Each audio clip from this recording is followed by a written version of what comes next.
Біз әлемнің бұрынғыдай болмайтынын білдік. Кейбіреулер күлді, кейбіреулер жылады. Көпшілігі үнсіз қалды. Мен христиандық Бхагавад Гита жазбаларындағы көріністі есіме түсіремін.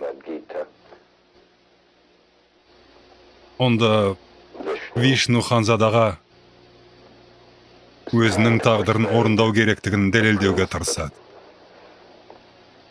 Оны таңдандыру үшін Вишну көп қырлы бейнесін көрсетіп, енді мен өліммін, әлемдердің жойғышымын деп айтады.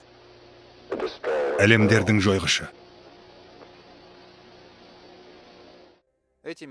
Бұл сөздер пайғамбарлық іспетті болды. Бір айға жетпейтін уақыт ішінде Оппенгеймердің 2 туындысы Жапонияның Хиросима мен Нагасаки қалаларында қолданылып, ядролық қару және оны иелену факторлары әлемдік тарихтың негізгі қағидаларына айналды. Жапонияға атом бомбаларын тастау бұл адамзат тарихындағы ең жойқын қаруды жауынгерлік қолданудың жалғыз мысалы. Және Тынық мұхитындағы соғыстың ең танымал оқиғасы болды.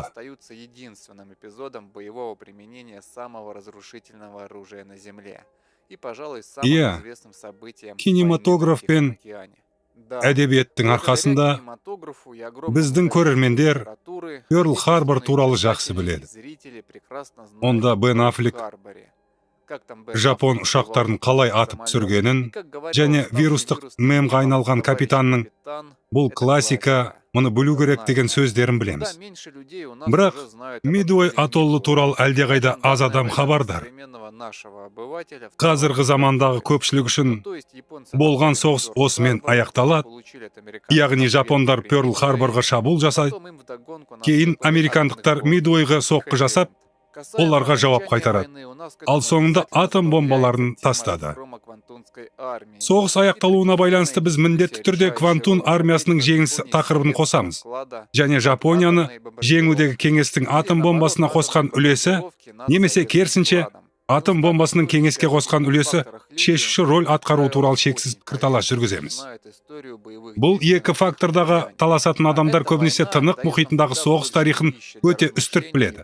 Ал бұл соғыс бізде Пёрл Харбор, Мидуэй және Хиросима Нагасаки тарихынан әлдеқайда көп ойлануға себеп береді.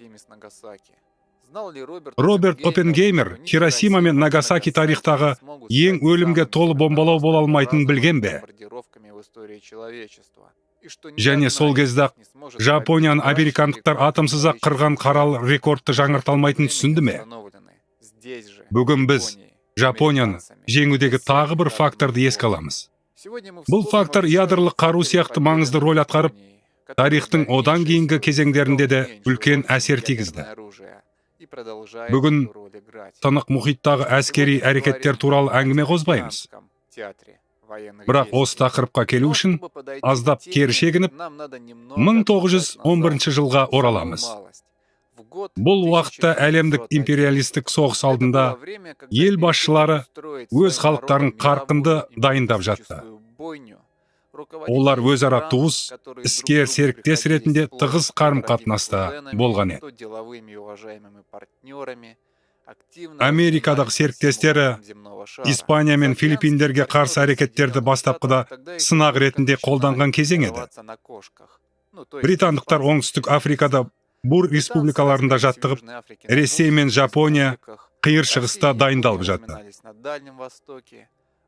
Жас итальян мемлекеті және әлсіреген Осман империясы солтүстік Африкадағы колонияларға таласып, өздерінің күштерін сынақтан өткізді. 1911-1912 жылдардағы Итало-түрік соғысы Италияның жеңісімен ғана емес, сонымен қатар Туркиядан Ливияны тартып алып, тағы бір европалық империалистік күштің пайда болғанын білдіретін оқиға ретінде есте қалды. Бұл қақтығыс әскери тарихқа ең бірінші авиациялық соғыс ретінде енді. Итальяндықтар капитан Карло Пьяцца басқарған 5 ұшқыштан тұратын шағын эскадрилья құрды. Бұл 5 ер жүрек ұшқыш дәл сол кезде бронь мен қару-жарақсыз ұшақтарда ұшқан.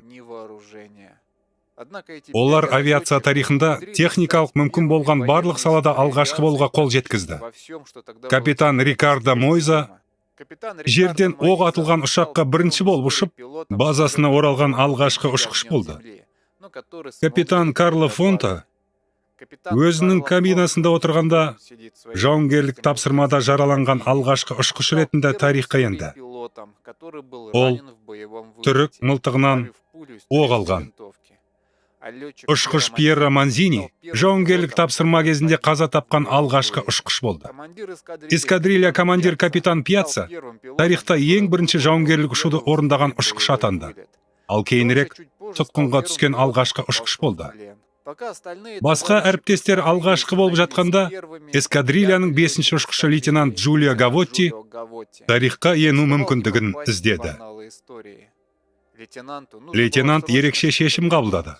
1911 жылғы 1 қараша күні таңертең өзінің Эйтрих Таубе деп аталатын құсқа ұқсайтын аэропланына отырмас бұрын, Гавотти оқ дәрі жәшігінен әрқайсысы 1,5 килограмм салмақтағы 4 қол гранатасын алып, оларды курткасының қалталарына салды да ұшып шықты. Триполидің жанындағы Айн-Зара оазисінің үстінен ұшып бара жатып, Гавотти түрік сарбаздарының топталғанын байқады. 180 метр биіктіктен бір қолмен штурвалды ұстап, екінші қолмен қол гранатасын дәлдеп, өз қанатына тимей, 4 бомбаны түріктердің үстіне тастады. Бұл оқиға тарихта ауада ұшатын аппараттан ауыр боеприпастарды тастаған алғашқы жағдай болды. Гавотти алғашқы бомбалаушы ұшқыш атанды. Бұған дейін Гавоттидің әріптестері тек барлау ұшуларын орындап, бомбалау мүмкіндігі туралы ойламаған да еді. 1912 жылы Гавотти өзінің әскери тарихтағы орнын кеңейтті. Ол авиациядағы бомбалаушы функцияны дамытуға берілген бірінші түнгі жауынгерлік ұшуды, кейіннен бірінші түнгі бомбалауды жүзеге асырып, оның мүмкін екенін дәлелдеді. Сол жылы соғыс Италияның жеңісімен аяқталды. Ал Гавотти отанына батыр ретінде оралып, авиацияны дамытудың насихаттаушысы және көптеген ұшқыш болуды армандаған офицерлер үшін шабыт көзі болды.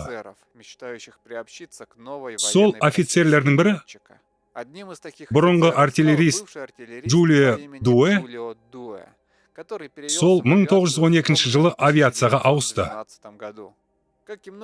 Алғашқы әскери ұшқыштардың сол буынының өкілі Дуэ жаңа мамандықты қызығушылықпен игерді. Гавотти секілді Дуэ де авиацияның бомбалаушы мүмкіндіктері ерекше қызықтырды. Бұл бағытта ол үлкен болашақ көрді.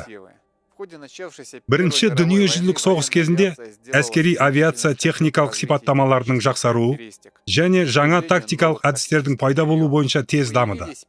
Алғашқы мамандарылған бомбалаушы ұшқыштар пайда болды. 1914 жылы ұшқыштар әлде қол гранаталарын қолмен лақтырып жатса, 1917 жылы немістің 2 моторлы ауыр бомбалаушылары Гото бірнеше ондаған ұшақтармен Лондонды бомбалап, бір сәтте қарсыластың астанасына 4 тонна бомба тастады. Дегенмен бірінші дүниежүзілік соғыстың өзінде де әскери адамдардың аз бөлігі ғана бомбалаушы авиацияның болашағын түсіне алды. Сол көрегендердің бірі Джулио Дуэ болды. Италия Австро-Венгрияға қарсы майданда қиындықтарға тап болып жатқан кезде Дуэ Австро-Венгрияға қарсы 500 бомбалаушы ұшақтан тұратын стратегиялық бомбалау жоспарын ұсынды.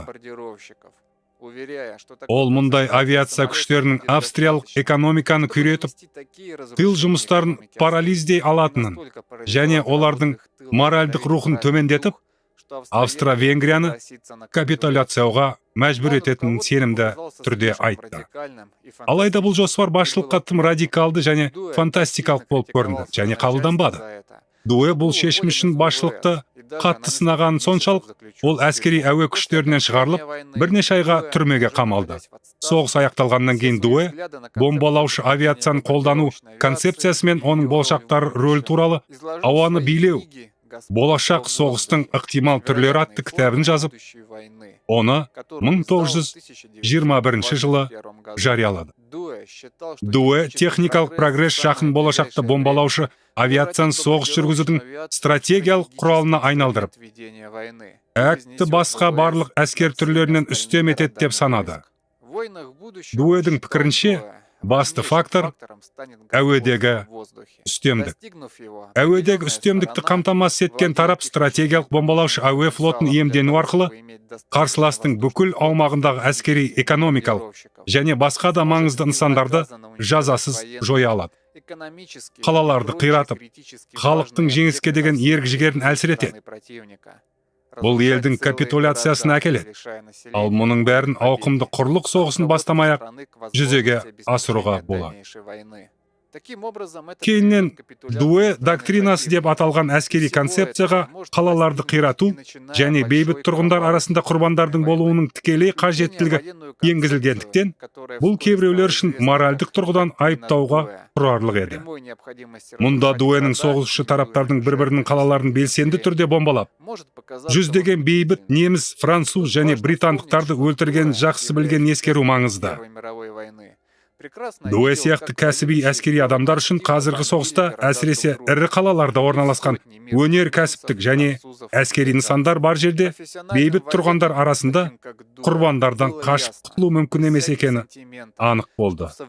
Сонымен қатар, Дуэ Ресей майдандарында соғысқа шақырылған 10 миллион ер адамның өлтірілгеніне куә болды. Бұл бейбіт тұрғындардың бомбалаудан қайтыс болған санынан 1000 есе көп еді. Ол көптеген әскери адамдар сияқты, бұл қырғыннан кейін окоптық соғыстың стратегиялық тұйықтан шығу жолын іздеді. Мұндай жағдай қайталанбас үшін, Дуэдің пікірінше, кез келген соғыс басталса да, оны тез және мүмкіндігінше ашығымен аяқтау керек. Ал бұл мәселенің шешімін таптым деп есептеді. Сондықтан оның кітабы әскери ортада өте танымал болып, әлемнің көптеген елдерінде қолдаушыларын тапты. ақш-та да өз дуэсі пайда болды. Генерал Билли Митчелл. Дуэ сияқты Митчеллді авиацияға 1913 жылы келіп, ұшқыштардың ең алғашқы буынына жататын. Дуэ сияқты ол да бомбалаушы авиацияны дамытудың белсенді қатысушы және жақтаушысы болды. Дуэ сияқты ол да басшылығының түсінбеушілігіне тап болды. Оған ақш әскери теңіз флотына қарсы нағыз бюрократиялық соғыс жүргізуге тура келді. Бұл өте ықпалды мекеме еді. Бірінші дүниежүзілік соғыстан кейін бірден Митчелл авиация линкорларды өткен күннің көне қалдығы етті.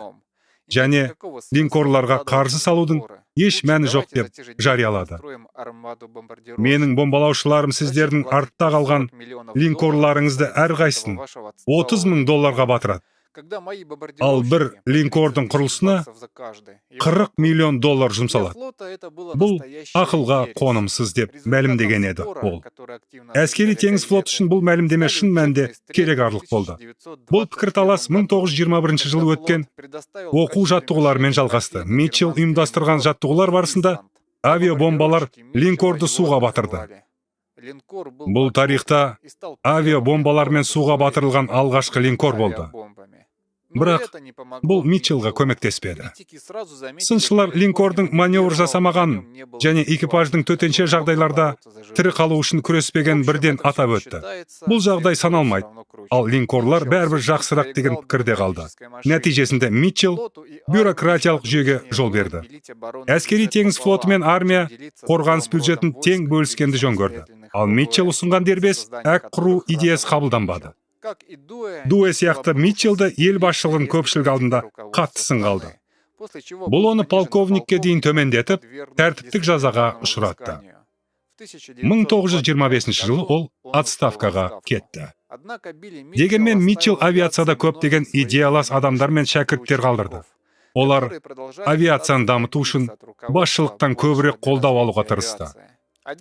Солардың бірі майор Джимми Дулитл болды.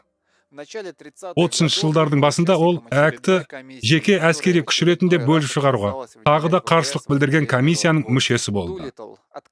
Дулитл комиссияның шешіміне қол қоюдан бас тартып, былай деп мәлімдеді: "Бұл комиссиядағылардың авиацияның болашағы туралы білгені біздікінен аспайды. Ел бұл ақымақтықтың құнын бір күні төлейді." Алайда уақыт өте келе авиация дамып, қарулы күштердің маңызды бөлігіне айналды, және оны елемеу тіпті мүмкін болмады. Мәселе тек оны қалай дұрыс пайдалану керектігінде болды. Дуэ доктринасы әлемнің түрлі елдерінің АК басшыларының ойынан кетпеді. Доктрина тек бір нәрседен, оны тәжірибе жүзінде сынау мүмкіндігінен айырылып тұрды. Бұл мүмкіндікті жүзеге асыру үшін екінші дүниежүзілік соғыстың басталуын күтуге тура келді. Дуэ доктринасы Британия үшін шайқаста қайта еске түсті. Бұл АК пен әуе қорғаныс күштерінің классикалық қарсыласуы болды. Бұл шайқастағы стратегиялық мақсат Британияның немістердің шарттарымен бейбітшілікке қол қоюға мәжбүрлеу. Жүйелі бомбалау әрекеттеріне қарамастан, Германия доктринаның мақсаттарына жете алмады. Ең алдымен, әуедегі үстемдікке қол жеткізе алмады. Германияның шабуылдаушы күші тез сарқылып, таңғаларлық болса да, бұл жағдай Дуэ доктринасының пайдасына қорытынды жасауға келді. Неміс әуе шабуылының зардабын өз басынан өткерген олар, немістердің жеңіске жету мүмкіндігі болғанын түсінді. Егер олардың ресурстары көбірек болып, әрекеттер жүйелі болса, Дуэ жариялағандай, мақсатты толықтай жойып, оны қалпына келтіру мүмкіндігін болдырмай, біртіндеп келесі мақсатқа көшу керек еді. Жылдың басында ағылшын АК штабы 43 неміс қаласын жою жоспарын әзірледі. Британдық сарапшылардың есебі бойынша, 1 тонна бомба шамамен 800 адамға әсер ете алатын. Қаланың келесі күні таңертеңгі белсенділік деңгейі 33%-ға төмендейтін. Ал қалпына келтіру үшін 35 күн қажет болатын. Ағылшындар егер немістер осындай 5-6 сәтті шабуылды бірден жасаса, қалалардың белсенділік индексі 0-ге дейін төмендейтінін. Ал 6 немесе 7 шабуыл қалаларды қалпына келтіруге үміт қалдырмайтын болжады. Нәтижесінде, әр қалаға 6 ай ішінде әртүрлі интервалдармен 6 сәтті шабуыл жасау. Сондай-ақ әр неміс қаласына 800 тұрғынға 1 тонна бомба тастау қажет деген қорытынды жасалды. Бұл үшін үлкен бомбалық жүктеме қажет болды. Осындай ұшақ британдықтардың ең жаңа Avro Lancaster бомбалаушысы болды. Ол 10 тоннаға дейін бомбаны тасымалдауға қабілетті еді. Германияға қарсы әуе шабуылдарын жүргізу үшін британдықтар бұл ұшақтарды мыңдап шығара бастады. Соғыс жылдарында 7000-нан астам Ланкастер өндірілді.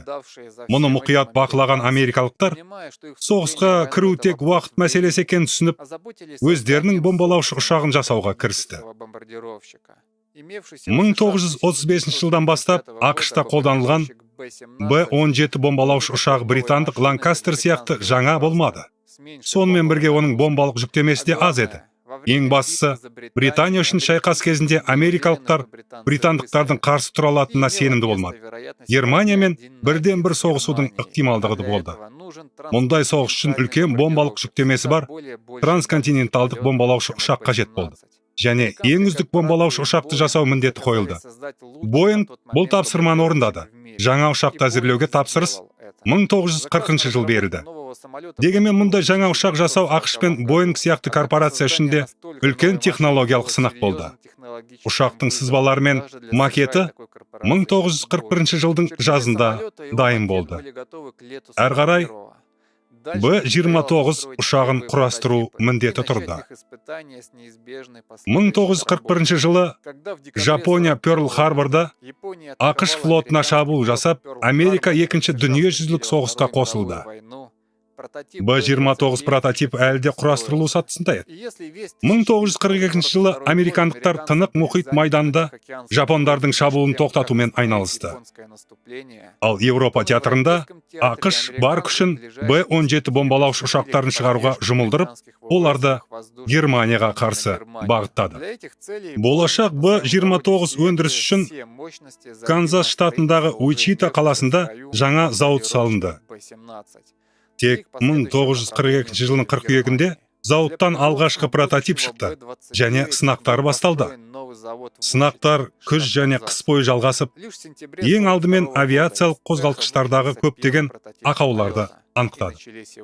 Ұшаққа әрқайсысының қуаты 2200 ат күші бар 4 жаңа Wright Cyclone 3350 қозғалтқышы орнатылды. Бұл қозғалтқыштар сол уақытта әлемнің жетекші елдерінің қару-жарағындағы барлық бомбалаушы ұшақтарға қарағанда әлдеқайда қуатты болды. Дегенмен, авиациялық қозғалтқыштарды әзірлеу және енгізу авиация өнеркәсібіндегі ең күрделі міндеттердің бірі.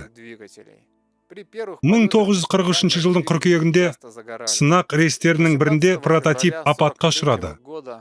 Ұшу кезінде қозғалтқыштардың бірінде өрт шықты.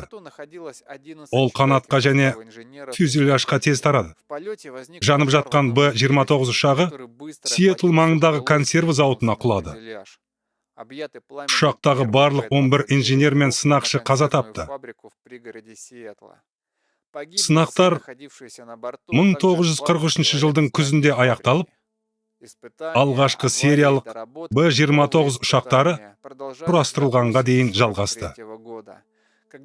2 жылдық жұмыс пен тынымсыз еңбек өз нәтижесін берді. Осы уақытқа дейін бұл бомбалаушы ұшақ ақш ғылымы мен өнеркәсібінің барлық жетістіктерін біріктірді. Бұл сол кезде адамзат жасаған ең үздік ұзақ қашықтыққа ұшатын бомбалаушы ұшақ болды.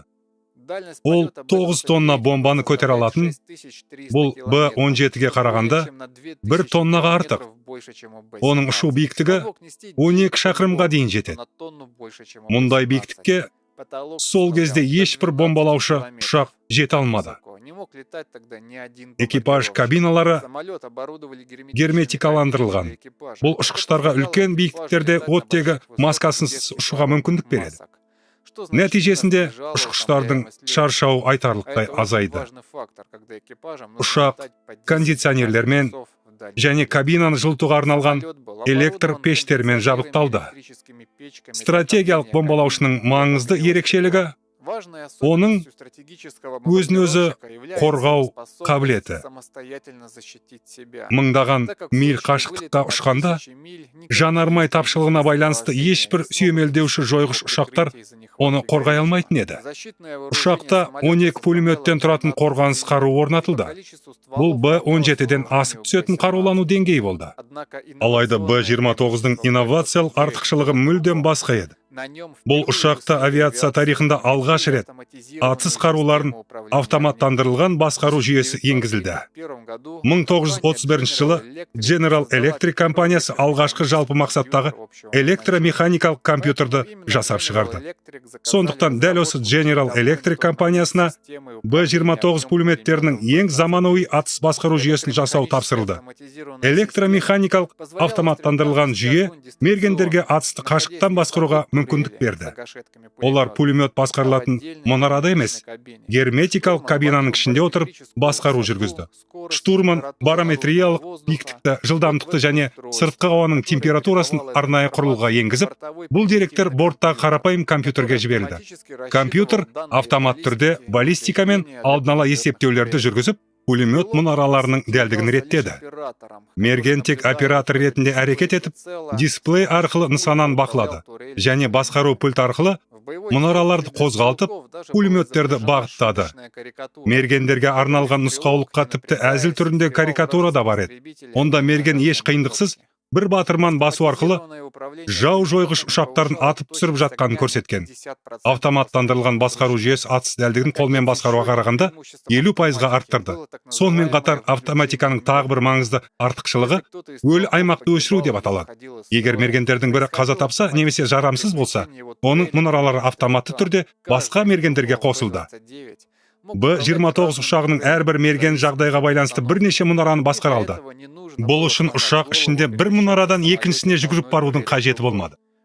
Мұнараны басқару үшін пультіндегі қосқыш батырман басу жеткілікті болды. Бұл ерекшеліктер Б-29 ұшағымен күресті. Кез келген жау жойғыш ұшақ үшін өте қиын және қауіпті еді. Осы себепті ұшақ суперкрепость деген атауға ие болды. Осы уақытта жаңа бомбалаушы ұшақтардың тек Жапонияға қарсы қолданылатын туралы шешім қабылданды. 1943 жыл аяқталып қалды. Еуропада америкалық Б-17 ұшақтарының армадалары британдық ланкастерлермен бірге Германияны соғыстан шығару үшін жаппай бомбалаулар жүргізіп жатты. Англиядағы базалардан ұшып шығып, стратегиялық бомбалаулар үшін салыстырмалы түрде аз қашықтықты бағындыру қажет болған. Бұл Еуропа майданы үшін қолайлы еді. Бірақ Тынық мұхитындағы жағдай мүлдем басқа еді. Жапониямен соғыс 2-ші жылына аяқ басқанымен, ақш-Жапон аралдарында бірде-бір стратегиялық шабуыл жасалмады. Бұған себеп географиялық қашықтық еді. ақш-тың Гавай аралдарынан Жапонияға дейінгі ара қашықтық 6300 шақырымды құрады. Мұндай қашықтықты барып келуге, оның ішінде жаңа Б-29 ұшағын қосқанда, сол уақыттағы ешбір бомбалаушы ұшақ игере алмады. Бұл кеңістіктің бәрінде ақш бақылауында ауыр бомбалаушы ұшақтар үшін қолайлы бірде-бір құрлық бөлігі болмаған мұхит жайылып жатты. Мұндай теңіз аймағында тараптар тек әуе тасымалдаушыларынан ұшырылатын палубалық авиацияны пайдаланды. Бірақ ауыр бомбалаушыларды әуе тасымалдаушыларға орналастыру мүмкін емес еді. Дулитл рейді Жапония аумағын бомбалаудың жалғыз жағдайы болып қалды. Дегенмен бұл операция тек саяси сипатта болды, және үгіт-насихат әсерін көздеді. Шынында да батыл және ерекше бұл операцияны 1942 жылдың 18 сәуірінде Б-29-дың алғашқы прототипі әлі авиациялық зауыттың қабырғасынан шықпаған кезде жүзеге асырды. Таңғаларлық жайт, Жапонияға шабуылда 1930 жылдары ақш-тың әгін, оның ішінде стратегиялық авиацияны дамыту қажеттігін ескерткен Джимми Дулитл басқарды. Символикалық тағы бір жайт, Жапонияны бомбалаған ұшақтар Б-25 Митчелл деп аталды. Бұл атау кезінде ескерусіз қалған және қуғындалған Билли Митчеллдің құрметіне берілді. 1942 жылы Митчелл өмірден өтіп кеткенімен, ол қайтыс болғаннан кейін ақталып мойындалды. Тіпті оның есімімен бомбалаушы ұшақ аталды. Б-25 орташа бомбалаушы ұшақ болды, және ол Б-29-ға қарағанда әлде қайда қарапайым еді. Алайда тек әуе тасымалдаушысының палубасынан ұшып шыға алатын, бірақ қайта қонуға жарамсыз болады. Сондықтан америкалықтар Б-25-ті барынша жеңілдетіп, оларды әуе тасымалдаушысына орналастырып, Жапонияға жақындатып, бомбалау үшін ұшырып, кейін Қытайда ақш-қа одақтас Шанхай-Ши бақылауындағы аумақта қондыруды ойластырды.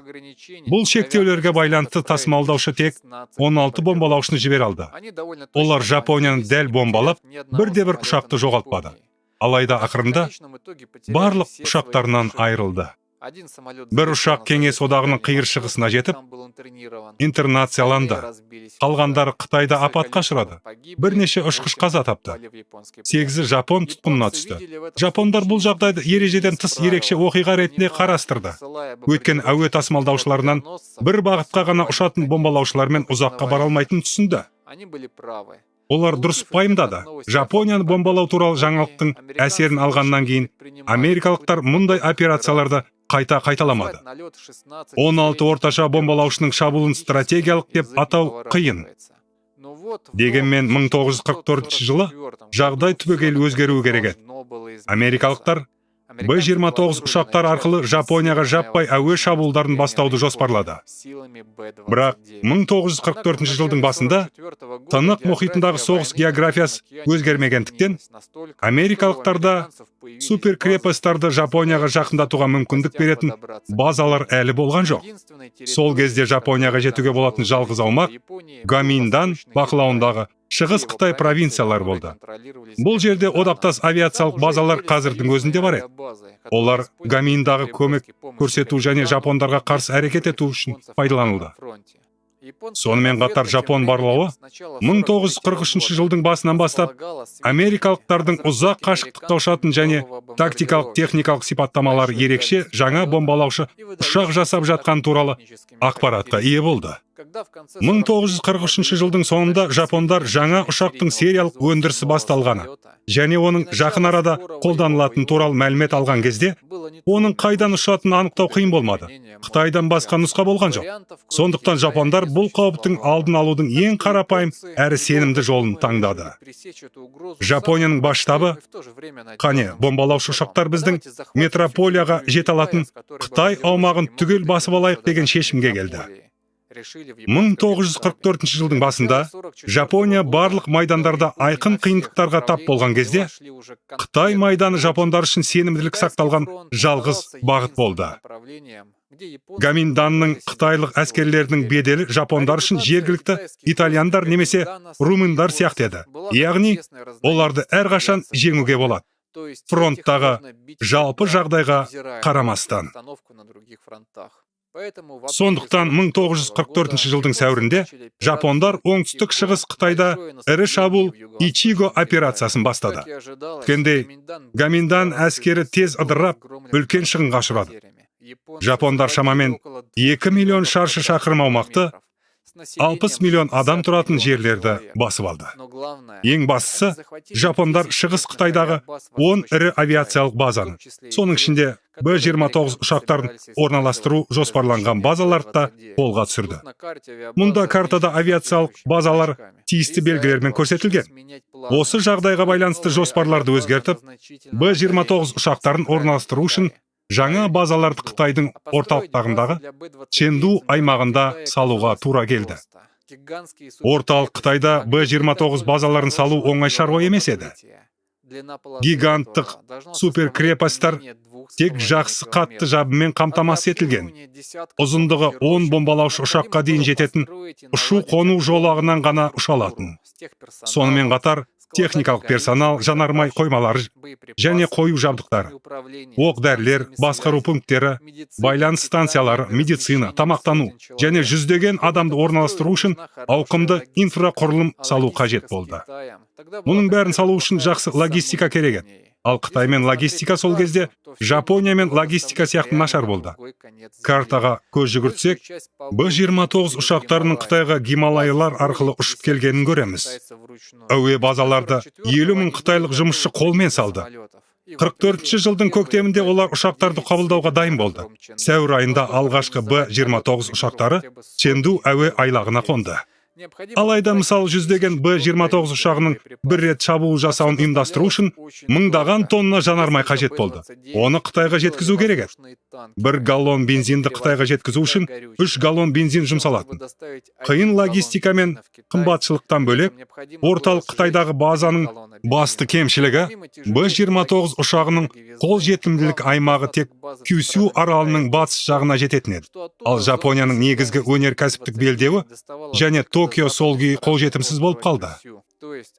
Б-29 ұшақтары Таиланд немесе Манчжурия нысандарына соққы жасауға пайдаланылды.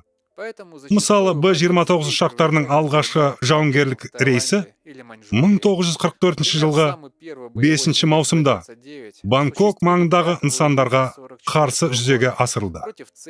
Алайда америкалықтар үшін басты міндет Жапонияға стратегиялық бомбалаулар жасау болып қала берді. Ақыры 44 жылдың 15 маусымында бұл науқан ресми түрде басталды. Сол күні жеткілікті жанармай мен оқ-дәрі жинап, америкалықтар Кюсю аралындағы металлургиялық зауытқа соққы беру үшін 75 суперкрепост ұшағын ұшырды. Ұшу қашықтықтың шегінде жүзеге асырылды. Ұшақтар шамамен 5,5 мың шақырым қашықтықты бағындыру керек еді. Сондықтан әрбір ұшақ бар болғаны 2 тонна бомба алып ұшты. Сонымен қатар Жапон авиациясы мен зениттік артиллериядан қорқу себепті ұшу түнде және үлкен биіктікте жүзеге асырылды. Ұзақ қашықтыққа түнгі ұшудың қиындығынан және экипаждардың тәжірибесіздігінен ұшақтардың тек 47-сі Жапонияға жетіп, бомбаларды батыс жағалаудың әр жеріне шашыратып тастады. Зауытқа тек бір бомба түсіп, оған елеулі зиян келтірмеді. Жақсы жағы, жапондар бұл шабуылды күтпеген еді. ал әуе қорғанысының шығындары тек бір ұшақпен шектелді. Бірақ 6 ұшақ қону кезінде апатқа ұшырады. Бұл кейін әдеттегі жағдайға айналды. Әрбір ұшуда әуе базадан белгілі бір сандағы ұшақтар көтеріледі. Бірақ мақсатқа жеткен ұшақтар саны әрдайым аз болады. Апаттан болған шығындар 90% жағдайда жауынгерлік шығындардан асып түсетін еді. Алғашқы рет болғанына қарамастан америкалықтар үміттерін үзген жоқ. Қарсыласудың үзілгеннен әлдеқайда әлсіз болғаны, сондай-ақ бомбалардың мақсатқа тимеген туралы сол кезде олар әлі білмеген еді. Бірақ келесі шабуылды жасау үшін жанармай мен бомбалардың қорын толықтыру қажет болды. Бұл бірнеше аптаға созылуы мүмкін еді. 15 маусым 44 жыл жапондар үшін шок болды. Шығыс Қытайдағы базаларды басып алғаннан кейін жапондар орталық Қытайдан ешқандай тіпті ең қуатты бомбалаушының Жапонияға жете алмайтынына сенімді болды. Және мүлдем сақтықсыз болған еді. Шабуылдың нәтижелері шамалы болса да, бұл бірінші белгі болды. Соғыс Жапония аумағына нағыз салмақпен келгені анықталды. Сондай-ақ сол күні 15 маусымда Мариан аралдарына теңіз жаяу әскерлерінің қонуы басталды. Мариан аралдары басып алынғаннан кейін олар Б-29 ұшақтарының базасы ретінде пайдалануы мүмкін еді.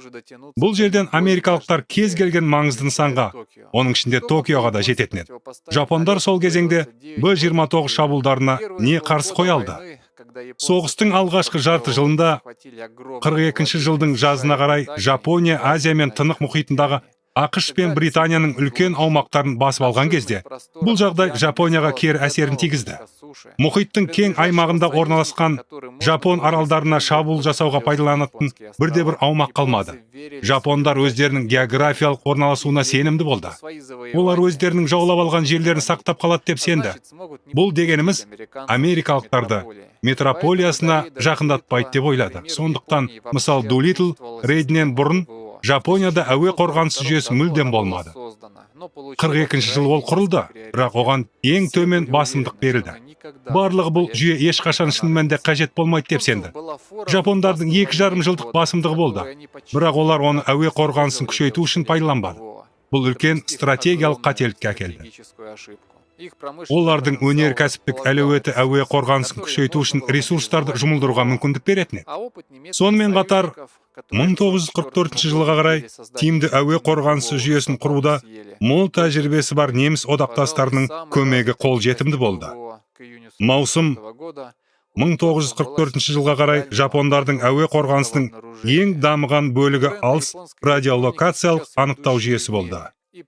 Қазір жапондық электроника брендтер әлемдегі жетекші орын алады және олардың табысы Жапонияның соғыстан кейінгі экономикалық ғажайыбымен байланыстырылады. Әрине бұл ғажайыпты жоққа шығаруға болмайды. Бірақ оны гаражда басталған стартаптар мен өз бетінше үйренген дарынды инженерлер туралы керемет оқиға ретінде қабылдамау керек. Жапондық корпорациялардың көпшілігі ұзақ даму тарихына ие және жапон милитаризмінің жылдарында император армиясының тапсырыстарынан едәуір байған. Теледидар мен бейнемагнитофондар мен әлемді жаулағанға дейін Toshiba компаниясының инженерлері радиолокациялық станциялардың толық желісін әзірлеген. Ең көп таралған әуе нысандарын 200 километр қашықтықтан анықтай алатын Tashi 18 RLS жүйесі болды. Жапондар мұндай 400 кешен құрды. Ең қуаттысы бетон іргетасқа орнатылатын және әуе нысандарын 250 километр қашықтықтан анықтай алатын тип 11 жағалаулық станциясы болды. Жапония мұндай 30 кешен салды. Бұған қоса 200 километр қашықтықта қамтитын Tashi 6 жүйесін 300-ден астам кешен салынды. Айтпақшы, осы станциялардың радарларын қазіргі кезде IT технологиялар саласында ірі ойыншы болып табылатын NEC компаниясы әзірледі. NEC 90 жылдардың соңында американдық Bell компаниясын сатып алды. Кейіннен бұл брендті Acer компаниясы сатты. Бұл жапондарға Жапон аралдарының бүкіл жағалауы бойымен Б-29 ұшақтарын 200 километр қашықтықтан анықтай алатын ерте ескерту радарларының кең желісін құруға мүмкіндік берді. Енді сол күштерге тоқталайық. Ең алдымен кез келген әуе қорғанысының басты элементі зениттік артиллериядан бастайық. Бұл жерде 44 жылдың жазына қарай жағдай өте нашар болды. Жапонияның әуе қорғанысын 75-76 мм калибрлі мыңдаған зеңбіректер қамтамасыз етті. Мұндай зеңбіректердің көп бөлігі Жапонияның әуе қорғаныс жүйесінде де болды. Бірақ Б-29 сияқты ұшақтың пайда болуы бұл зеңбіректерді тиімсіз етті. Супер крепость ұшақтарына тек 88 мм және одан жоғары калибрлі ауыр зеңбіректер ғана жете алатын. Жапондардың қару-жарағында 88 мм калибрлі неміс зеңбірегінің негізінде жасалған тип 99 зеңбірегі болды. Алайда соғыс бойы жапондар бұл зеңбіректерден шамамен 1000 дана ғана шығарды. Бұл зеңбіректердің біраз бөлігі Тынық мұхитындағы көптеген аралдарға шашыраңқы орналастырылғанын ескерсек, Жапонияның әуе қорғаныс жүйесінде бірнеше жүз ғана осындай зеңбірек болды. Салыстыру үшін Германияның әуе қорғанысының негізгі зеңбірегі әйгілі Флэг 36 барлық модификацияларында 20 мыңнан астам дана өндірілген. Жапондар соғысқа дейін 100 мм калибрлі қуатты зениттік зеңбірек жасаған еді. Бірақ олардан бар болғаны 70 дана шығарылды. Кейін қымбаттығына байланысты бұл зеңбіректерді өндіру тоқтатылып, орнына 75 мм калибрлі зеңбіректерге басымдық берілді. Соғыс кезінде 3 жыл бойы олардың өндірісін қайта жандандыру мәселесі көтерілген жоқ. Неге? Барлығы сол себептен ауыр зениттік қаруларға ақша жұмсаудың қажеті қанша? Егер Америка алыс болса және бізге еш қауіп төнбесе, неге көзқарас үстем болды? Жапондық истребитель авиациясында да осындай жағдай байқалды. Жапония соғысты өзінің ең әйгілі ұшағы Зеромен бастады. Соғыстың басындағы жойқын Блицкригтің символдарының бірі болды. Зеро флоттық истребитель еді, ал армия Ки-43 истребителін қолданды. Бұл екі истребитель Жапонияда ең көп таралған ұшақтар болды, және соғыс аяқталғанша шығарылды. 11 мыңнан астам Зеро және 6000 Ки-43 шығарылды. Алайда бұл әйгілі истребительдер 44 жылы Б-29-ды ұстап қарсы тұра алатын рөлге жарамсыз еді. Супер крепостьтарды қуып жетуге жеткіліксіз болды. Әйгілі Зеро Б-29-дан баяу болды, және ең жақсы жағдайда тек бір рет бетпе-бет шабуыл жасай алатын. Соғыстың басында жапондардың екі танымал ұшағына қарсылас болған бір истребитель Ки-44 Шиоки болды. Оның жылдамдығы мен ұшу биіктігі ақш-тың кез келген бомбалаушы ұшағымен, соның ішінде жаңа Б-29-бен күресуге мүмкіндік берді. Алайда ол жеңілірек Зероға маневрлік жағынан жол берді. Сондықтан жапондар осы истребительдердің өндірісін қолдауға басымдық берді. Тек 42 жылы жапондар Ки-44-ті сериялы түрде өндіруді бастады.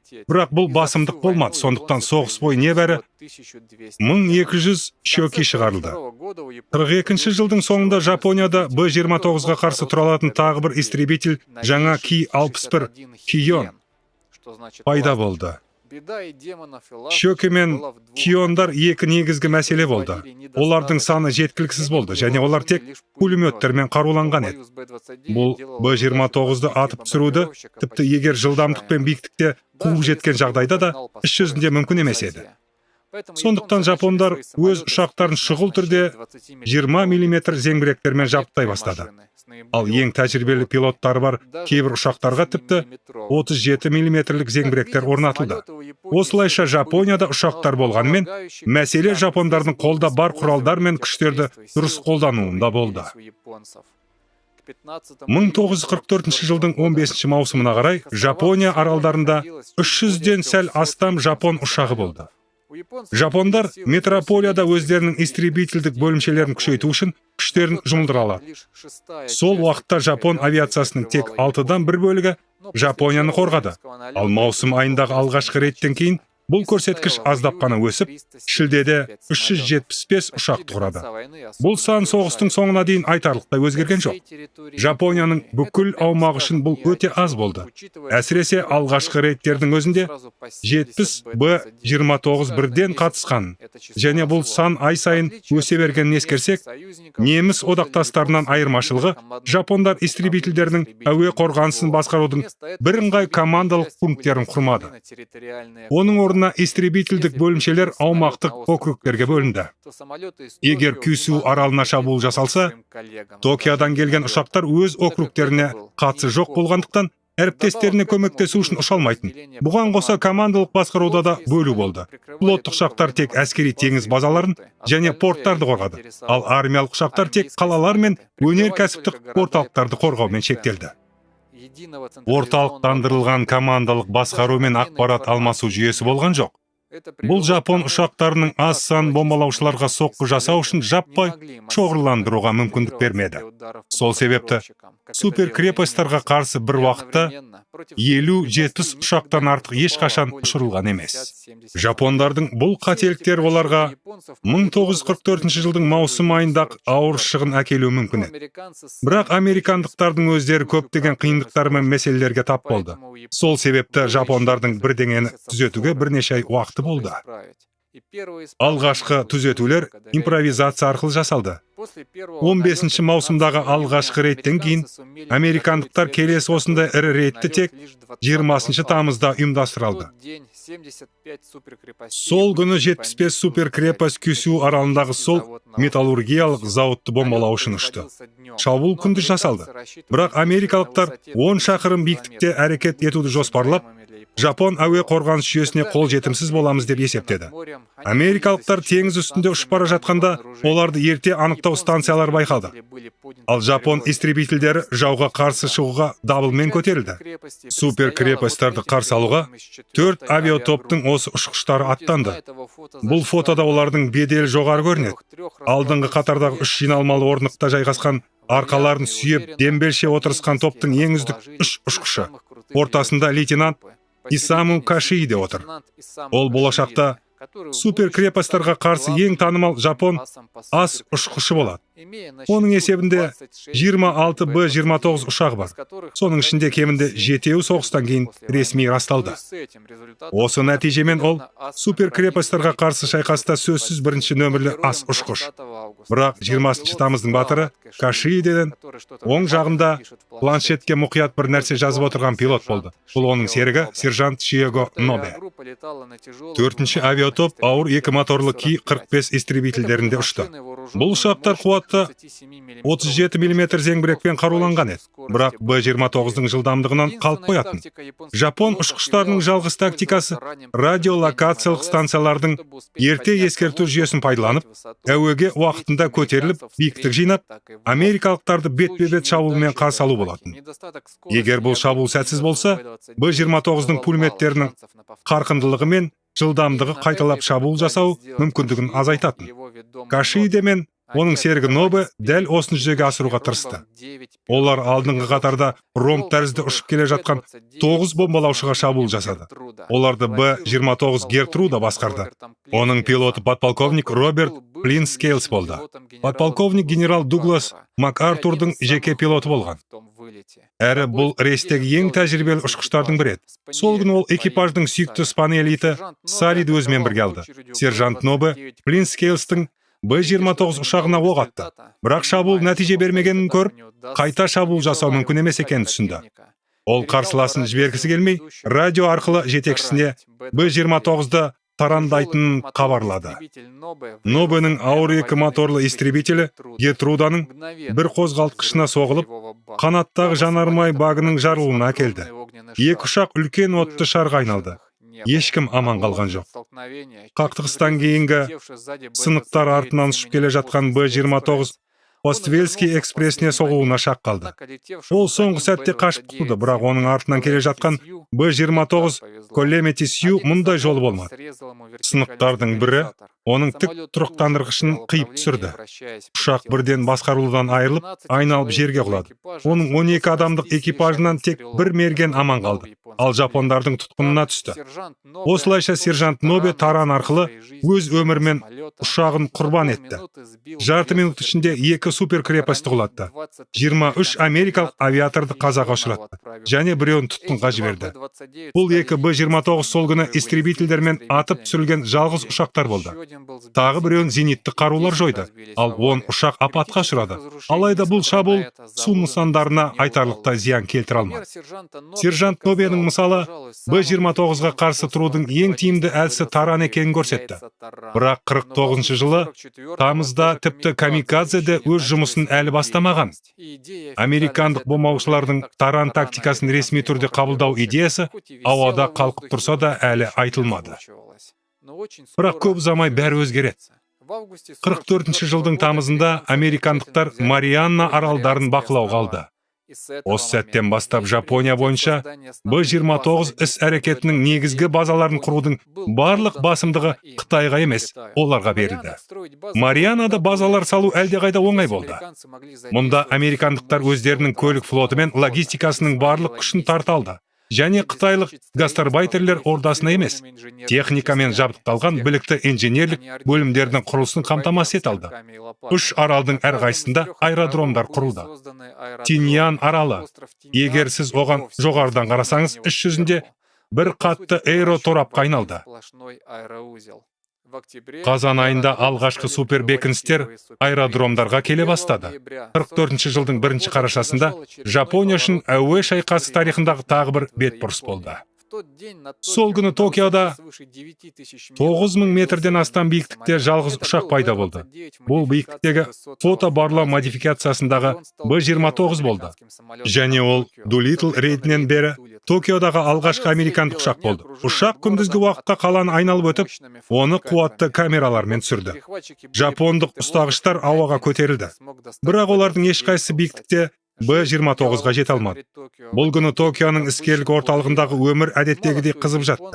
Және жапондықтар алыстағы жалғыз ұшақ алдағы апокалипсистің жаршысы болады деп ойламады. Токиялықтар осы уақытқа дейін соғысты көргенде естімеген емес. Кюсю аралындағы кейбір зауыт бірнеше рет бомбаланды.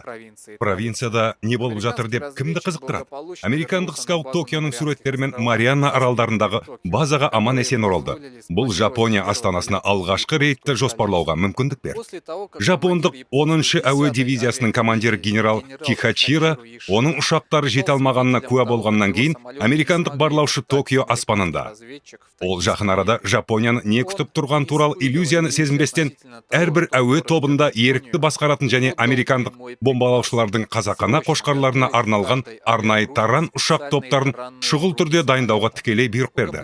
Осылайша, камикадзенің көлеңкесінде лайықсыз қалған ұшқыштардың тарихы басталды. Американдық кемелердің жанкешті қошқарлары туралы бәрі естіді. Бірақ Б-29 таран үшін ұқсас бөлімшелер туралы өте аз. Сонымен қатар, таран топтарының камикадзеден ең маңызды айырмашылығы ұшқыш өзінің ұшағын Б-29-ға бағыттағаннан кейін өзін құтқаруға тырысуы керек еді. Парашютпен секіріңіз, базаға оралыңыз, қайтадан жаңа ұшаққа отырыңыз және жаңа қошқарға барыңыз деген ережелер болды. Алайда таран өте қауіпті іс екені түсінікті, және көптеген ұшқыштар өз-өзіне қол жұмсауға мәжбүр болды. Жаудың ұшу биіктігіне жету үшін барлық қару-жарақ пен қажетсіз жабдықтар жойылды. Бұл 200 килограммға дейінгі салмақты үнемдеуге мүмкіндік берді. Бұл ұшақтың 500-ден 1000 метрге дейін көтерілуіне мүмкіндік берді. Тарандардың негізгі жауынгері Ки-44 болды. 1944 жылы 24 қарашада Токио маңындағы алғашқы стратегиялық соққыға 111 супер бекініс көтерілді. Олардың мақсаты Астанада орналасқан Мусашино зауыты болды. Жапониядағы әуе қозғалтқыштарының 40% өндіретін ең ірі кәсіпорын. Әдеттегіде радиолокациялық желі американдық армаданы алдын ала ашты. Ал ұстаушылар оны қарсала бастады. Марианадан ұшу Қытайға қарағанда оңай болды. Бірақ әлі де бір бағытта ұшқан Б-29-дан Токиоға тек 27 ұшақ ұшты. Қалғандары артқа бұрылды, немесе қосалқы нысандарды бомбалады. Бір ұшақ апатқа ұшырады. Жапондық истребительдер американдықтармен әуеде кездесті, бірақ дәстүрлі түрде бекіністермен бірдей биіктікте жүргізе алмады. Сонымен қатар Б-29-дағы автоматтандырылған пулемет мұнараларының атыс күшін сезінген 3 жапондық ұшақ американдық машиналарға ешқандай зиян келтіре алмай атып түсірілді.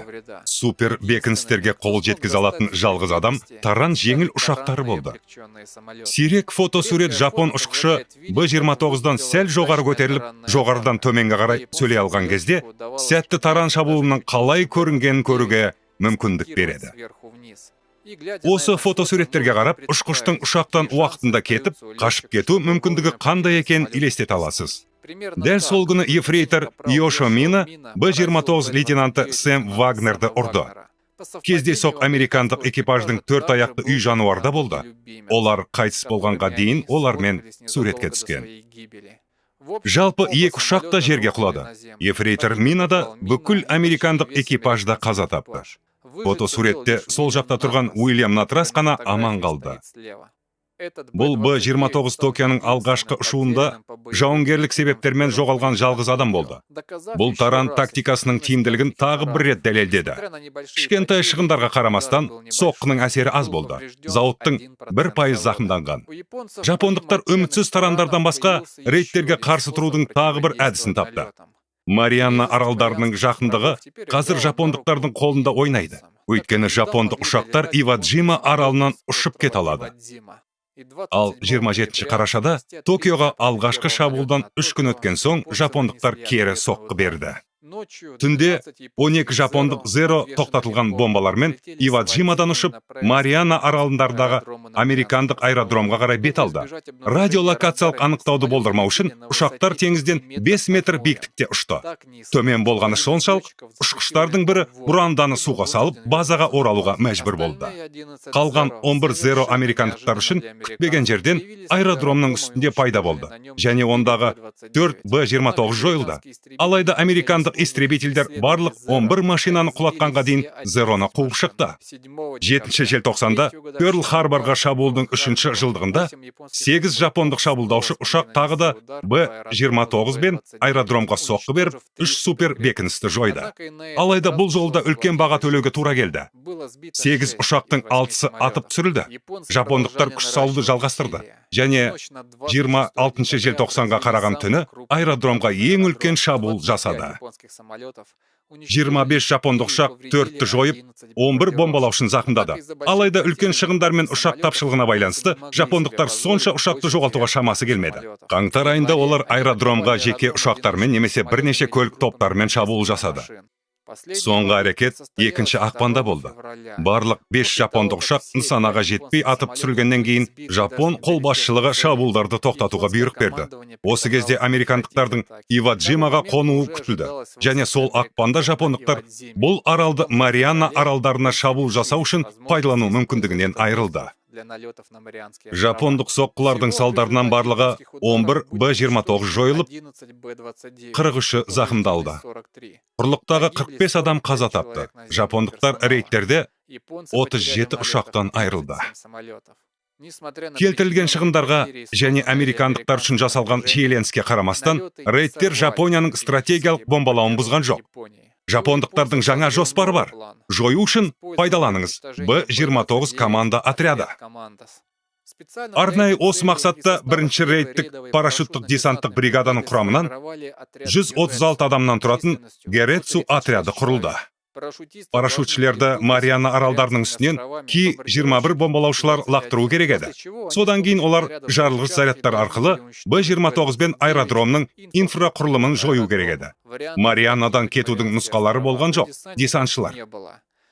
Олар жапондық Вальхалланы мүмкіндігінше американдықтарды өздерімен бірге алып кетуге тырысу керек еді. Ки-21 Жапониядан Марианна аралдарына тікелей ұшпағандықтан Иваджимаға жанармай құю жоспарланған болатын. Бірақ Иваджима аэродром американдықтар аралға басып кіру қарсаңында жақсы бомбаланған және операция жасалмады. Марианна аралдарына жапондық соққылар Токиоға рейдтерді жалғастыруға кедергі болмады. 3 желтоқсанда супер бекіністе Мусашино зауытын тағы да бомбалау жасалды. Тағы да жапон ұшқыштар оларды аспанда күтіп тұрды. Тағы да тарандар шешуші роль атқарды. Ең басында тарандар мен истребительдердің бірлескен күш-жігермен американдық 500 бомбалаушы топтың командирі полковник Ричард Кинг ұшуды басқарған ұшақ атып түсірілді. Американдық топ бұл біздің ақшамызға аударылған әуе полкі. Полковник Кинг ұшақтан шығып, жапон тұтқынына түсті. Оның ұшағын жапондық ұшқыш өлтірді. Бірақ сол күні алғаш рет сәтті тарандар болды. Содан кейін жапон ұшқыштары аман қалды. Бұл екі жолдас ерекшеленді.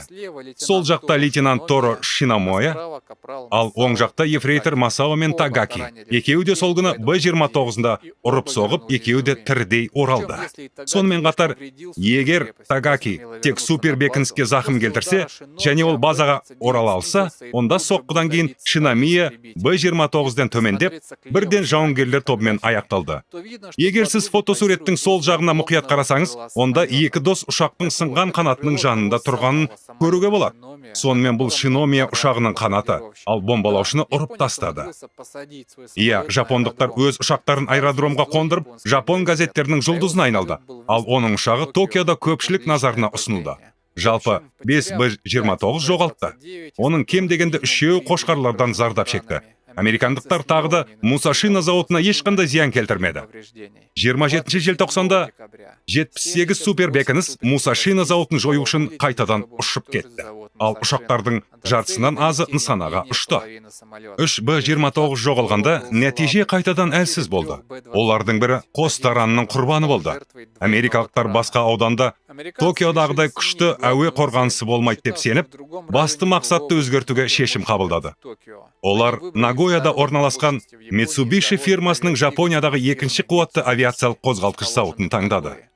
1945 жылы 3 қаңтарда оның бомбалауына 98 Б-29 ұшып кетті.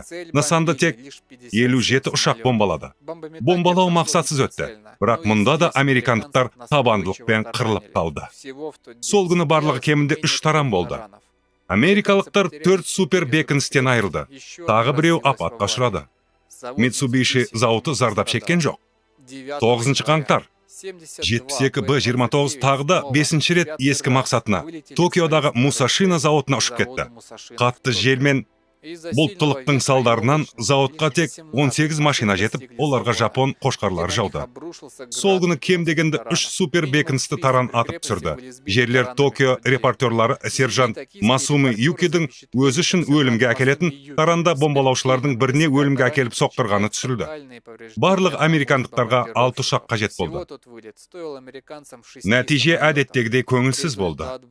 27 қаңтар американдықтар ұшқыштар қарғысқа ұшыраған Мусашино зауытын жойдың тағы бір әрекеті кезінде Токио аспанда ең үлкен әуе шайқастарының бірі өртенді.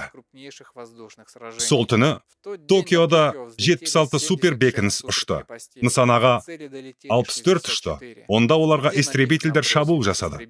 Осы уақытқа дейін жапондықтар қошқар бөлімшелерінен басқа тағы бір ноу-хау енгізді.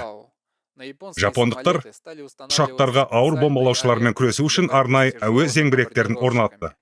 Жапондықтар реактивті үдеткіші бар снарядтарды атып, минутына 450 оқ ататын 40 мм калибрлі зеңбіректі енгізді.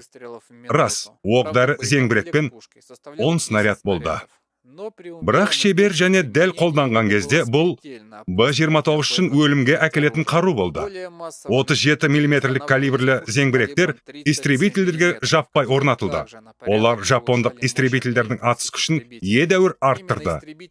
27 қаңтарда Токио аспанда супер қуатты жаппай қарсалған 37 мм зеңбіректері бар жауынгерлер болды. Жапондықтар өздерінің қуатты зеңбіректерінің отымен кем дегенде 3 супер бекіністі атып түсірді. Алайда сол күні қошқарлардың ең жаппай шабуылдарының бірі де болды. Американдық бомбалаушылар 10 рет соққы жасады. Сонымен бірге 5 жапон ұшқышы қаза тауып, 5-шісі қашып құлады. Оның үстіне біреу тіпті көлігін отырғызды. Б-29-да сол күні өзінің өміршеңдігін дәлелдеді. Бұл ұшақты құлату қаншалықты қиын екенін көрсетті. Бомбаларды тастағаннан кейін бір супер бекініс соққыға жығылды. Бірақ алға қарай кете берді. Жапондық истребительдер зақымдалған ұшақты зеңбіректермен атып тастады. Бірақ бекініс құлап кетпеді. Мұны Жапонияның қорғаныс батырларының бірі капитан Кабаяши байқады. Кабаяши 24 жасында 244-ші истребитель полкының командирі болып тағайындалды. Ол Жапон әскери әуе күшіндегі ең жас полк командирі және сол кезеңдегі бірнеше тәжірибелі және дайындалған жапон ұшқыштарының бірі болды. Қарамағындағылардың қошқарларда әуе зеңбіректері де жерге қыңыр супер бекініс түсірмейтінін көріп, Кобаяши өзінің қожайынына «Ал менің сырамды ұста» деп тапсырып, американдықты қайта ұруға шешім қабылдады. Ол қошқар отрядының мүшесі болған жоқ. Бұл тек оның жеке бастамасы болды. Өзінің жауынгерін тікелей Б-29-ға бағыттаған Кобаяши уақытында парашютпен секіре алды. Кобаяши жерге түсіп, жаудың мүгедек ұшағын көріп, американдықтың мұхит арқылы базаға жетпейтініне сенімді болды. Бірақ Б-29 Мариана аралдарын ұшып, қонғаннан кейін құлап, экипажының өмірін сақтап қалды. Сол күні тағы бірнеше ұшақ таранға зақым келтірді, бірақ қайтып оралды. Алайда американдықтар сол күні 8 бомбалаушыдан айырылды, ал зауыт қайтадан аман қалды. Американдық қолбасшылық осы уақытқа дейін $2 миллиард 800 миллион долларға жетіп, американдық атом жобасынан асып түсті. Базаларды салуға, жанармай құюға және үлкен ұшақтарды қаруландыруға тағы қанша қаражат жұмсалды. Сонымен қатар, шығындар нәтижеге сәйкес келмеді. Сонымен қатар, осы уақытқа дейін Европада дуэт доктринасын жүзеге асырудың тағы бір әрекеті сәтсіз аяқталды. Үлкен бірлескен күш-жігер мен үлкен шығындарға қарамастан, одақтастар стратегиялық бомбалау арқылы Германияның экономикалық жотасын бұза алмады.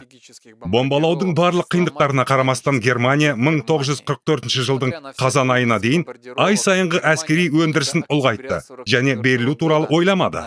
Құлдырау тек қарашаға дейін оккупацияланған Кеңес одағы, Румыния, Венгрия және Батыс Европадағы бір қатар маңызды территориялардың жоғалуы нәтижесінде басталды. Яғни, Рейхті бұзу үшін одақтастар барлық майдандарда белсенді құрлықтық шабуылдар жасауға мәжбүр болды. Онсыз бомбалау Германияны ешқашан бұзбауы мүмкін. Американдық басшылықтағы көптеген адамдар Тынық мұхитында да осындай сурет пайда болды деген қорытындыға келді. Жапон аралдарына құрлық шабуылынсызның қолбасшысы генерал Ханцельдің қызметінен басталуынан көрінді. Оның орнына жағдайды қошеметпен түзетіп, генерал Кертис Лемей тағайындалды. Лемей нағыз авиация генералы бола отырып, дуэ доктринасының берік жақтаушысы болып қала берді. Және Жапонияға стратегиялық рейдтердің маңыздылығына сенімді болды. Бірақ ол ақш басшылығының өз күштеріне деген сенімі аяқталғанын және жағдайдың жақсарғанын шұғыл түрде көрсету керек екенін түсінді. Лемейге американдықтар мен жапондықтардың тактикасын талдап, бәрін өзгертетін өзгерістер жасау үшін ақпан айы қажет болды. Жапондықтардан гөрі үлкен жау ауа райы екені белгілі болды. Өздеріңіз білетіндей, Б-29 төбесін пайдаланып, нысандарды 9000 метрден астам биіктіктен бомбалады. Тығыз бұлттылық пен қараңғылық көрінген кезде ұшқыштар арнай радиолокациялық көріністермен бомбалады. Алайда белгілі болғандай, осындай биіктікте тасталған бомбалар қуатты ауа ағынын алып кетті. Бүгінде реактивті ауа ағындары деп аталатын мұндай құбылыс 30-шы жылдары енді ғана зерттеле бастады.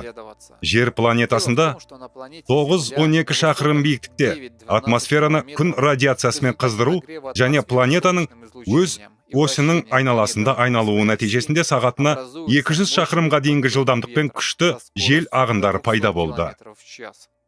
Ағындар жердің белгілі бір ендіктерінен өтеді. Олар субтропикалық және полярлы. Сонымен ең қуатты полярлық ағын Жапон аралдарының үстінен өтеді. Оның рекордтық жылдамдығын зерттеушілер кейде сағатына 400 шақырымға тіркеді. Сондықтан бомбаларды Токиодан 10 шақырым биіктіктен лақтыра отырып, бұл бомбалар нысанадан ондаған шақырым қашықтыққа ауа ағынымен жүрді. Тағы бір қиындық ұшудың ең күрделілігі болды. Экипаждар 5,5 мың шақырымға ұшты. Екі жаққа ұшу 12 сағатты алды. Мұхиттың үстіне бірнеше сағат бойы ұшуға тура келді. Бағдарсыз, көбінесе дауылды ауа райымен көріну жағдайында. Сондықтан әр жолы машиналардың бір бөлігі ғана нысанаға шықты. Бұл сөзсіз нысанаға бомба жүктемесінің төмендеуіне әкелді. Сонымен қатар, жапондықтар бомбалауға жауап ретінде өз өндірістерін тарату арқылы жауап берді. Қазір көптеген өндірістік тізбектер өнеркәсіптік кешендерде емес, Токионың іскерлік және зауыттық қалалық аудандарында шашыраңқы болған көптеген шағын қосалқы мердігерлерге кетті. Бұл дәстүрлі түрде бірінші қабатта шеберхана, ал екінші қабатта оның иелері немесе жұмысшылары тұратын шағын отбасылық зауыттар болды. Осындай жүздеген шағын кәсіпорындар қорғаныс зауыттарына арналған компоненттер шығарды. Ле Майонға Бұл туралы белгілі болды. Сол кезде Жапонияның қалалық дамуының ерекшелігі де белгілі болды. Бұл дәстүрлі түрде ағаш ғимараттар Европадағы немесе ақш-тағы сияқты тас емес. Әлбетте соққыны Мусашино зауытының өзіне емес, көптеген шағын қосалқы мердігерлері бар Токионың қалалық аудандарына бағыттау керек. Көптеген адамдар үшін «Напалм мен бомбалау» фильмінің алғашқы сахнасымен нақты ассоциацияларды тудырады. Апокалипсис бүгін. Алайда Напалм 1942 жылы ақш армиясының қарулануына әзірленді және екінші дүниежүзілік соғыста өзін жақсы атап өтті. Американдықтарда бастапқыда улы заттарды тасымалдаушы ретінде жасалған көптеген М-47 әуе бомбалары болды. Жауынгерлік газдардың орнына американдықтар бұл бомбаларды напалммен толтырып, арзан және жаппай оқ-дәрі алды. Жоғарыда аталған факторларды талдауды ескере отырып, Лемей Жапонияны бомбалаудың түбегейлі жаңа тұжырымдамасын жасады. 1945 жылы 9 наурызда Б-29 экипажының командирлері кезекті ұшу алдында брифингке жиналып, естігендеріне таңғалды. Оларға Токиоға 1,5-2 мың метр биіктікте ұшу міндеті қойылды. Ұшақтар ұшар алдында салмақты жеңілдету және осылайша бомба жүктемесін арттыру үшін құйрық пулеметтерінен басқа барлық қорғаныс пулеметтерін алып тастайды. Олар түнде ұшады. Ұшқыштар жаңа генерал ұйықтап, оларды белгілі бір өлімге жібереді деп шешті. Токиода ұшу өте жақсы болған жоқ, бірақ төмен биіктікте және пулеметсіз бұл шынымен суицид болды. Алайда Лемей түнде жапондық жауынгерлердің белсенділігі төмен болады деп шешті. Өйткені Жапонияда түнгі жауынгерлер өте аз болды, ал түнде таран бөлімшелері әрең ұшты. Түн сонымен қатар жапондық зениттік артиллерияны әлсірету керек. Сонымен қатар американдықтар жапондық радарлар ұшу биіктігін көрсетпейтінін білді. Америкалықтардың әрқашан бір биіктікте ұшатынына үйреніп, жапондықтар әрқашан снарядтарын 9-10 шақырым биіктікке қойды. 2 шақырым биіктікте зениттік снарядтар үлкен зиян келтіре алмайды. Бірақ төмен биіктік 2000 жылдың жазынан бастап әуе қорғанысының қалған элементтері күшейтуге тырысса, 1945 жылдың наурызына дейін азаматтық қорғаныс сол күйінде қалды. Ұйымдастырылған бомба баспаналары, халықты эвакуациялау жүйелері болған жоқ. Өрт сөндіру қызметі де әлсіз болды. Американдық бомбалар адамзат тарихындағы ең үлкен өртті тез арада тудырды. Ағаш аудандар бірінен соң бірі жапырылды. Температура 1700 градусқа жетті. 100-ден астам өрт сөндіру машиналары өртенді. Ағаш үйлерде 12 шаршы мильде 750 мың тұрғыны бар аудан тез арада табиғи тозаққа айналды. Отты дауыл ұғымы өте ғылыми. Оның айтуынша, өрт дауылы бұл қарқындылыққа жететін өрт. Ол өзінің жел жүйесін жасайды және қолдайды. Ауа ағыны өскен сайын оттың айналасында қатты кеуекті желдер пайда болады. Олар өртті қосымша ауамен қамтамасыз етеді. Турбуленттілік пайда болады. Нәтижесінде қатты жер үсті желдері бағытын каотикалық түрде өзгерте алады. Кәдімгі дауылдар мен торнадо сияқты. Тек отты дауылмен. Бұл фотосуретте ядролық емес жарылыс бейнеленген. Бұл 1930 жылы Орегонадағы үлкен өрт болды. Ол үлкен отты дауылға айналды. Көбінесе өрт дауылы бұл орман өрттері. 4 супер бекіністен айырылды. Кенде түнгі жауынгерлер ештеңе істей алмады. Ал бір ғасырда қошқарларда болмады. Бірақ жапондық зениттік артиллерия американдықтарды әлде таңғалдырды.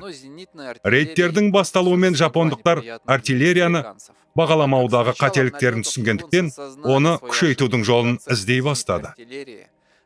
Оны ең алдымен Жапон қарулы күштерінің, әрине флоттың ең көп сорылған бөлігінің арқасында күшейтуге болады. Жапондарда эсминецтерді қаруландыруға арналған 100 мм-лік 2 мылтықты зениттік жүйелер болды. Мұндай жұптасқан жүйелердің 69-ы флоттан алынып, Жапониядағы стационарлық орындарға орналастырылды. Сондай-ақ флоттан 127 мм калибрлі зениттік теңіз зеңбіректері берілді. 300-ден астам осындай зеңбірек құрлыққа орналастырылды. Сонымен қатар 120 мм калибрлі 3 типті ауыр зениттік зымыранның кеш өндірісі басталды. Мұндай соғыстың соңына дейін және шындық тек 120 дана салуға үлгерді. Алайда, бұл мылтықтардың барлығы Б-29-ды кез келген биіктікте алуға қабілетті болды. Сонымен қатар жапондықтар толығымен болмаса да зениттік атысты басқару радарларын енгізді. Бұл түсірілген американдық радарлардың көшірмелері болды. Олардың көмегімен нысанды көзбен көрместен бұлт немесе түн жағдайында от жағуға болады. Сондықтан 10 наурызға қараған түні жапондық зенитшілер американдықтарға лайықты шығын келтіре алды. Алайда жапондық зениттік зымырандардың бір маңызды кемшілігі болды. Ол ауыр стационарлық нысандар болды. Ашуланып, тұтқында өлтірді. 16 наурызда 307 бомбалаушы Жапонияның ең үлкен порты Кобені бомбалады. Ол 2355 тонна бомба тоннажының рекордын жаңартты. Кеме жасау аулалары қирады. 66 мың үй өртеніп, қала аумағының 20% құрады. Америкалықтар 3 көліктен айырылды.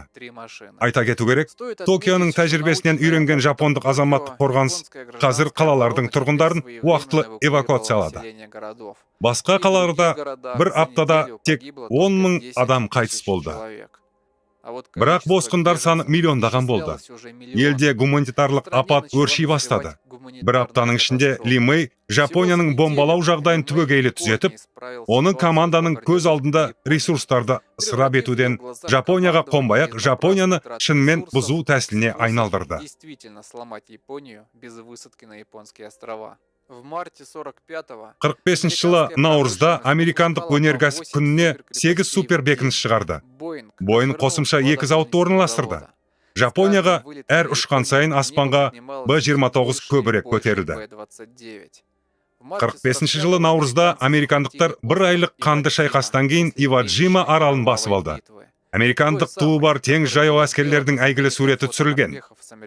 Осы аралдан американдық бомбалаушылар енді қақпақты жойғыштармен бірге жүре алды. Ли Мэй келесі соққыны 7 сәуірде жасады. Қарсы алды. Жапондық данышпан жау бомбалаушылармен күресудің жаңа құралдарын іздеуді ұшаққа қарсы бомба ойлап тапты. Бұл жау бомбалаушыларының үстіне уақыт бойынша фузамен лақтырылған кассеталық оқ дәрі болды. Ішінде ол 170-ші таң қалдыратын элементтермен және ақ фосформен толтырылды. Ол жарылыс кезінде жарқын жарқыл берді. Бомбаларды бір моторлы жапондық жауынгерлер орташа американдық бомбалаушыларға қарсы қолдана алады. Алайда осы бомбалар тастау үшін Б-29-дан жоғары көтерілу үшін жапондықтар Ки-46 биіктіктегі қос қозғалтқышты барлаушыларды бейімдеді. Жапондықтардың бүкіл әуе полкі болды және 7 сәуірде ол супер бекіністерді бомбалау үшін толық ұшып кетті. Сол күні Токиодағы жапондықтардың екінші дәлелі әрине қошқарлар болды. Енді супер бекіністерге американдық мустангтардың тосқауынан өту керек болғандықтан Б-29-ды бомбалау немесе ұру енді 2 есе қиын болды. Жапондықтар 2 Б-29-ды қошқарлармен атып түсірді, ал біреу фосфорлы әуе бомбасымен атып түсірді. 2 мустангта атып түсірілді. Бұл үшін жапондықтар 15 ұшақтың шығынын төледі. Олар ретке кедергі жасай алмады. Америкалық Асака болды. 456 супер бекініс, 4200 ғимаратты қиратты. Содан кейін американдықтар Жапонияның басты порты Кобеге оралды. Дәл оның бомбалау кезінде 470 бомбалаушы оның портына бомба тастаған кезде бұл әйгілі фотосурет түсірілді. Алдыңғы рейдтерді ескере отырып, Кобеде барлық өндірістік аудандармен бірге қаланың жартысы жойылды. Қаланың 8000 тұрғыны қайтыс болды. Кобе тізімнен шығарылды. 45 жылы 7 маусымда операция аяқталды. Жапонияның 6 ірі қаласы қирады. Егер мамыр айында рейдтер әуе қорғанысының соңғы қалдықтарының үмітсіз қарсылығымен бірге жүрсе, 7 маусымда жапондар мен американдықтардың бірнеше айлық күресі символдық қорытындыға келуі мүмкін. Сол күні 450 Б-29 бірде-бір бомбалаушыны жоғалтпай, түстен кейін Осаканы бомбалады. 16 маусымда генерал Кертис Ли Мэй Вашингтонда өзінің басшылығымен сөз сөйледі. Ол Жапонияға әуе шабуылының жалғасын шектеусіз басқаруға рұқсат етілсе, соғыс 1 қыркүйекте құрлық шабуылынсыз аяқталады деп мәлімдеді. Оған толық карта бланш берілді. Маусым айында жаңа бағдарлама қабылданды. 200-300 бомбалаушы топтарда әрекет етті. Барлығы американдықтар 3970 Б-29 салды. Ал Германиямен соғыс аяқталғаннан кейін Боинг Б-17 өндірісін алып тастады. Және Сиэтлдегі зауытының босатылған қуаты тағы 5000 супер бекіністі өндіруге жұмсауды жоспарлады. Жапония шілде айының соңына қарай 300-де жойылды. Ірі индустриалды ел. Германиядан кейінгі оңтүстік елдердің екінші экономикасы қирап қалды. Және әлі құрлықтағы шабуыл болған жоқ. Ел 300-де ұшақтарды айтпағанда атыс және артиллериялық қару шығаруды тоқтатты. 45 шілдеде Жапонияның бомбалауы басталғаннан бергі 44 шілдемен салыстырғанда ұшақ өндірісі 60%-ға төмендеді. Оқ-дәрі өндірісі 45 жылдың наурызымен салыстырғанда 70%-ға төмендеді. Қозғалтқыштар өндірісі 80%-ға. Болат өндірісі 10 есе қысқарды, ал елде мұнай өңдеу мүлдем тоқтады. Жапонияда 45 жылдың тамызына қарай жанармай мен оқ-дәрі болған жоқ. Бомбалаудың тікелей салдары жапондықтарға енген ең әйгілі дәйексіз сөзі: егер біз соғыста жеңіліп қалсақ, мені әскери қылмыскер ретінде соттайтын едік деген сөзі болды. Соғыстан кейін бірден ақш-та жеке стратегиялық әуе көшбасшылығы құрылды. Оны әрине 20 ғасырдағы қалаларды жою жөніндегі бас маман Кертис Ли Мэй басқарды. Ол басшылықтың басты міндеті Кеңес одағына стратегиялық, оның ішінде ядролық соққылар жасау болды. Екінші дүниежүзілік соғыстан кейінгі алғашқы жылдары Кеңес қалалары үшін бомбалардың негізгі тасымалдаушылары дәл Б-29 болды. Алайда ауыр бомбалаушылардың үлкен флоты сияқты қуатты стратегиялық құрал ақш-тың басқа да ірі соғыстарынан өте алмады. 1950 жылы Солтүстік Корея қандай да бір жолмен сәтсіздікке ұшыраған кезде, американдықтар КХДР мен Жапониямен не істегендерін жасау үшін стратегиялық қолбасшылықты қолданды. Кеңес 64-ші истребитель корпусы мен кеңестік әуе қорғанысы корейлердің бұл сөзсіз тағдырынан құтылды деп айту артық айтқандық емес.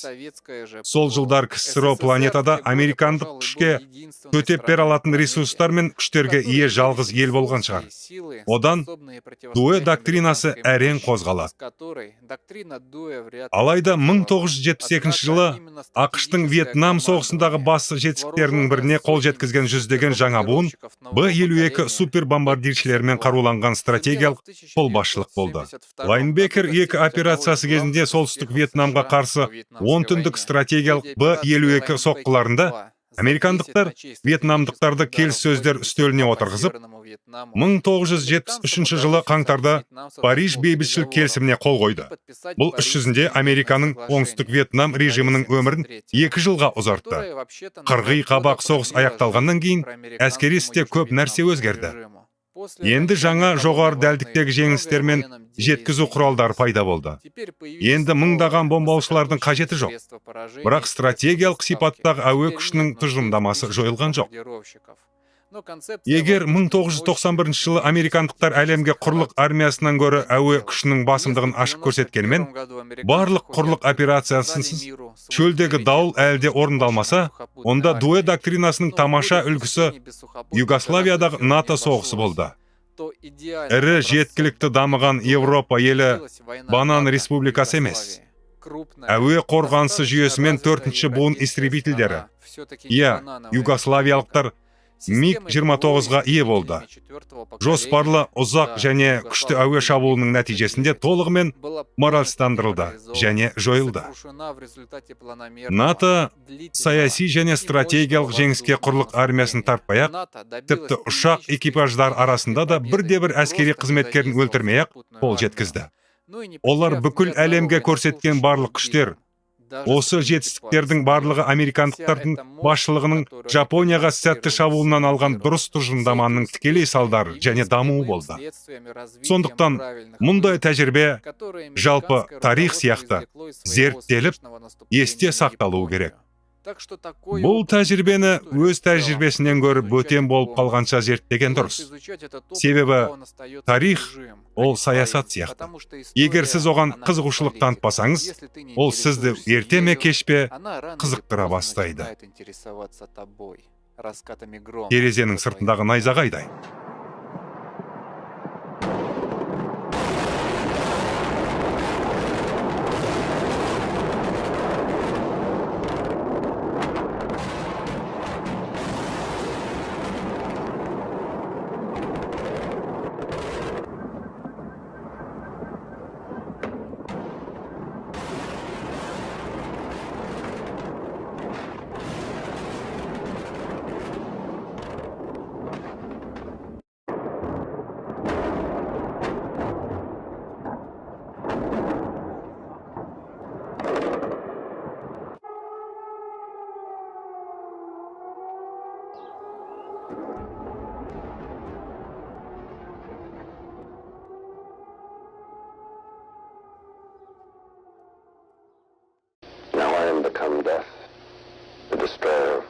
Бұл ақпарат Туземный совет трудящихся каналынан алынды.